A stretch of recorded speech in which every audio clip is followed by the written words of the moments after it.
What's up, everyone? Welcome to the Power Play with CJ. Today we're going to focus in on the Edmonton Oilers season preview. Obviously, after having the #1 pick 3 years in a row, you'd figure they'd show some improvement this year. I think they will.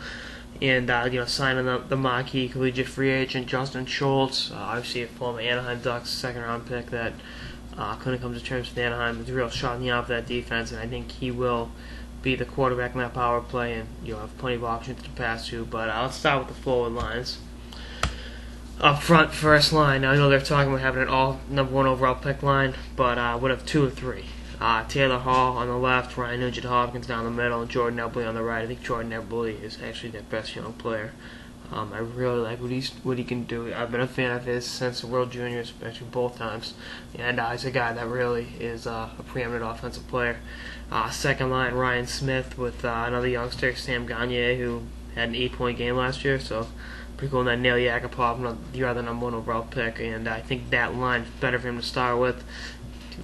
Smith is obviously a seasoned veteran. Gagner's been around the block a few times. He's only 23 years old, but he's seen it. He's seen it all. He definitely is better defensively than Nugent-Hopkins, and there's going to be more reliability with an 18-year-old kid in that line.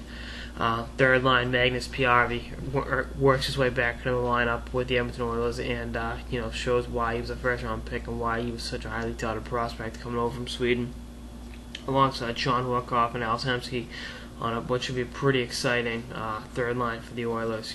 If Piarvi reaches his potential, Kaufman, and if Hemsky can stay healthy and Horkoff can stay healthy, there's a very solid third line that can really provide a great support role for those top 2 lines.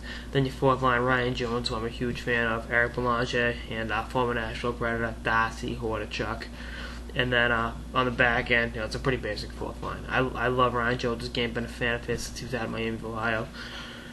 Then back on defense, one of my fellow massholes, Ryan Whitney, playing alongside Justin Schultz. I think they'll complement each other perfectly. Whitney's been around the block a few times and really has seen everything. Good puck-moving tandem there that can really do a lot of things, and I think he'll show Schultz the ropes and how to be a preeminent defenseman in the NHL. When you got a skill set like Schultz, you're ahead of the curve. Second pairing, the other Schultz, Nick Schultz with Ladislav Smid, and then Jeff Petrie and Andy Sutton on your third pairing. Pretty solid bottom 4. I mean, the bottom 4 has a lot of questions. The top tandem should be pretty good. And if those guys can kind of contribute a little bit in your bottom 4 on the back end, they should be in good shape. Then between the walls, Devin Dubnyk, Edmonton's first-round pick in 2004, who showed flashes last year, having a .267 goals against average on a team that finished 29th in the NHL. And the Bulin wall, I'd give as many starts as possible to Dubnyk. He's a younger guy. He's going to be a guy going forward.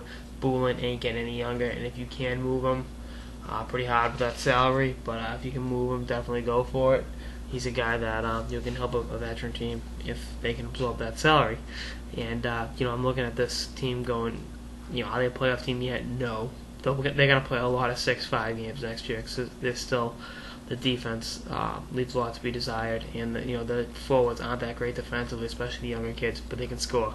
And having a guy like Schultz, he's going to draft him in your fantasy leagues provided there's a season, because when you get a skilled defenseman like that that's adept at the offensive attack, if there's so many guys you can facilitate the offense through, look out. And I think they'll be middle of the pack in the Western Conference. I think they'll challenge for a playoff spot, but I don't think they're ready to take that jump into the top 8 in the Western Conference. But they're going to be an exciting team to watch, and I think I speak for everyone when I say I'm looking forward to seeing how the dynamics with these young forwards work, and it should be a very exciting couple years in Edmonton. That's all I got in this episode of the Power Play with CJ, Edmonton Oilers season preview. Stay tuned for more episodes throughout the off-season and beyond. Later, guys.